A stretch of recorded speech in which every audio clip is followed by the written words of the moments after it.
They're killing record numbers of Christians in Nigeria. And they have other countries very bad also. You know that part of the world, very bad. They're killing the Christians and killing them in very large numbers. We're not going to allow that to happen.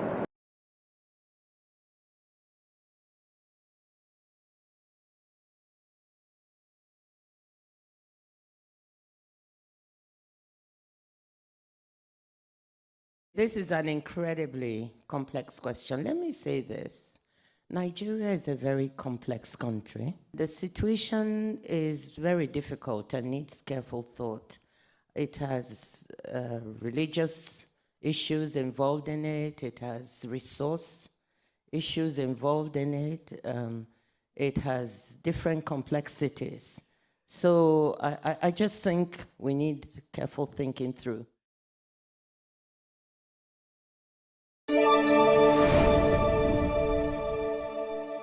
I'm Christine Frizzau in Washington, where President Trump continues to speak out against violence against Christians in Nigeria. Last week, the White House decided to redesignate Nigeria as a country of particular concern through the State Department, and then suggested military action could be on the table.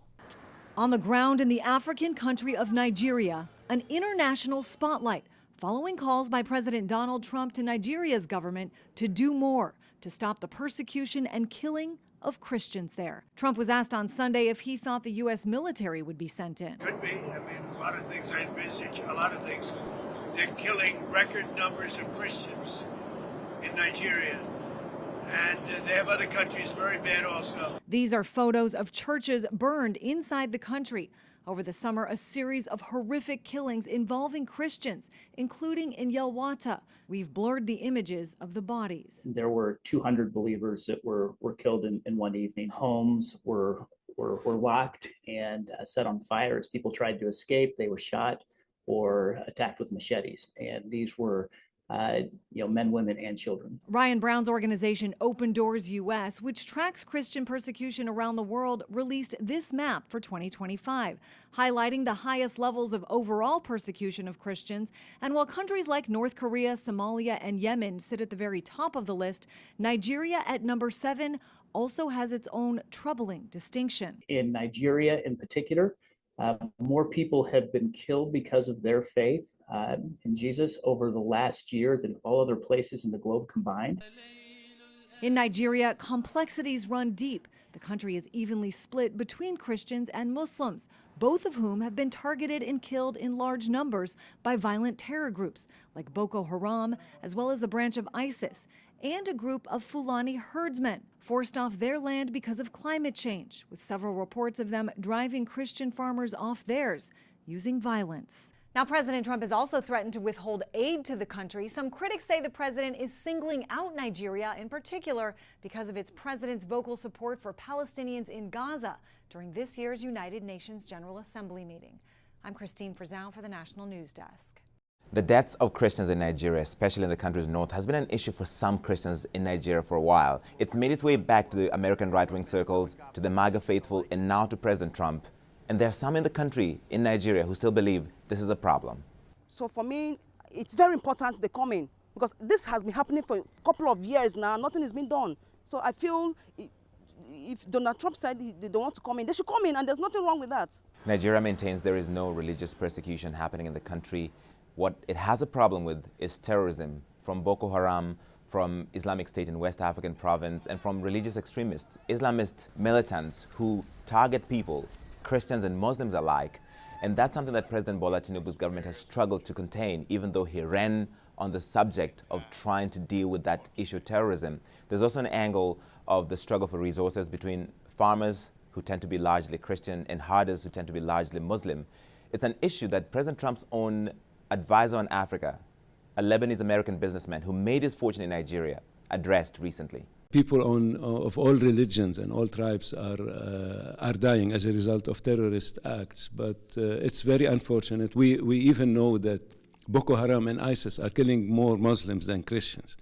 So people are suffering from all sorts of backgrounds. This is not specifically targeted about one group or the other. Out front now, Lieutenant General Ben Hodges. General Hodges, I really appreciate your time, and I'm grateful to be talking with you. You just heard Elena's reporting when Trump put up the post threatening that the United States could go into Nigeria, his words, guns a-blazing, and her reporting was that explicitly followed a Fox News segment, right? So we saw the segment, and he threatens the United States going into the largest country in Africa with its guns blazing. What's your reaction to that? Well, of course, my first thought was guns blazing against what or who? I mean, where are you going to go? If I'm the commander, I'm asking what is my mission? And the killing of Christians, which is unacceptable, as well as the killing of innocent Muslims, also unacceptable, is being done by terrorist organizations and criminal gangs. So perhaps we should be thinking about how can we help the government of Nigeria protect its own people. And I think there are some economic tools, sanctions against some of the leaders so that they feel pressure and they're held accountable for doing what should be done. The lawlessness and the chaos, the gangs in Nigeria, it's certainly very present when you're on the ground there, as I've been in both Christian and Muslim areas. One Nigerian official responded to Trump's threat, General, specifically about U.S. troops, saying, we don't take it literally. Being a deal maker, that's his approach. So what does that say to you? Does that actually say that they don't take him seriously, that he's a joke? Or does it say the opposite, which is, okay, we don't take it literally, but let's have a conversation. We're willing to do a deal. How do you see it? Well, I think you could imagine why Nigerians might look at it both ways.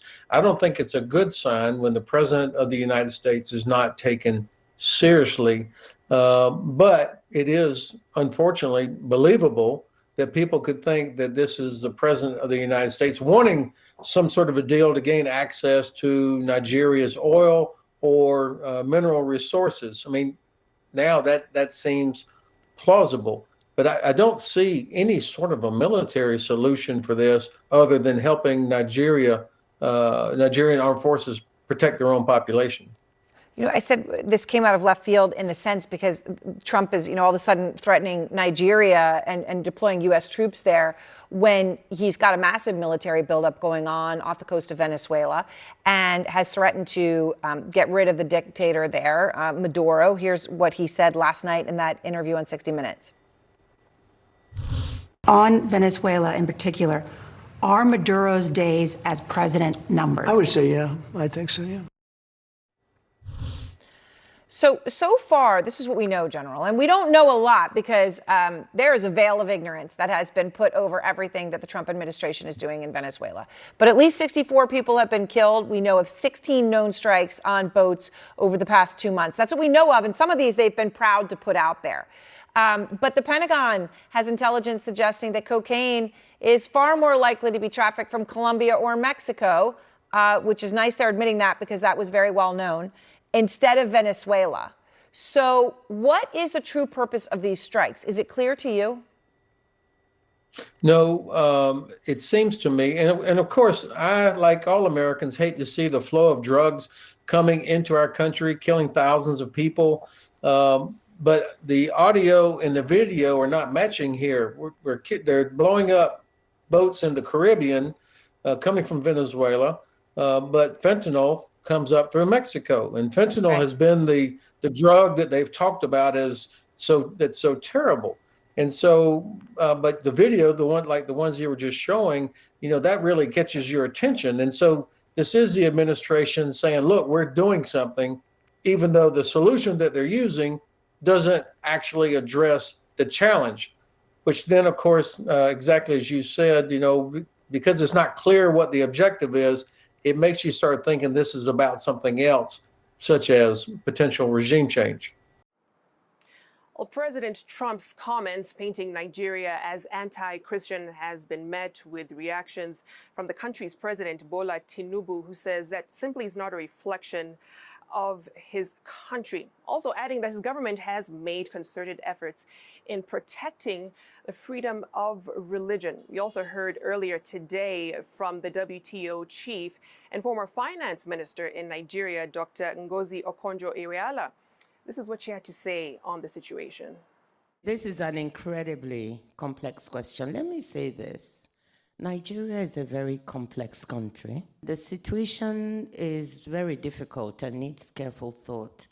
It has religious issues involved in it. It has resource issues involved in it.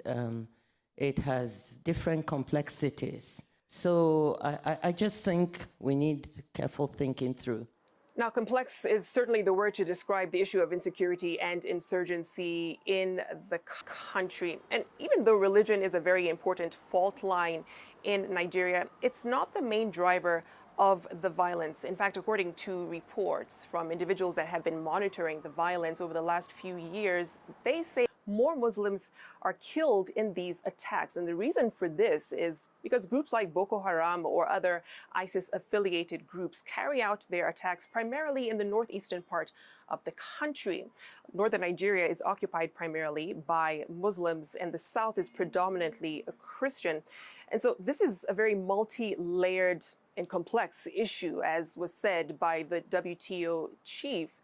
And it brings other issues such as conflicts over resources like land and livestock between herders and farmers. And so it definitely points to this issue of geography being a bigger determinant as to who is a victim than it is religion or faith. Victoria Rubadiri, CNN, Nairobi.